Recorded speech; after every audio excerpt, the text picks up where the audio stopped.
Nagtataka ako mga guys. Nung araw, ganitong oras, marami ng mga tao sa kalsada nagmamarites. Ngayon, ganitong oras, wala akong makita dito sa kalsada ng mga nagmamarites. Alam mo kung bakit mga guys? Nandun po sila sa mga kanya-kanyang kwarto, kanya-kanyang bahay. Alam mo kung ano mga ginagawa nila? Lahat po sila nagko-content para maging content creator. Diba ang ganda mga guys? Ang ganda mga bossing. Wala na marites ngayon. Lahat content creator na. Ang ganda naman talaga. Yan ang maganda sa lahat, sana ganun para wala na bang mga nag-aaway sa kalsada. Yan. Lalaki, babae, bata, nandun na po sila sa mga kanya-kanyang bahay. Mga nagko-content.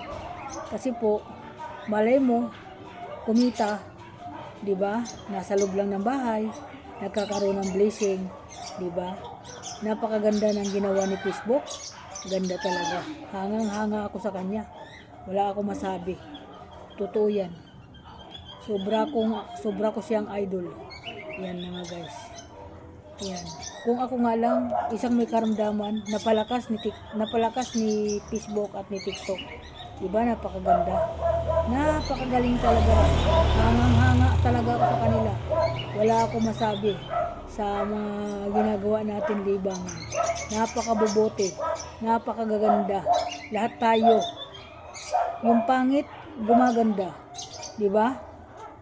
Yung maganda, pwedeng papangitin. Lahat nandun.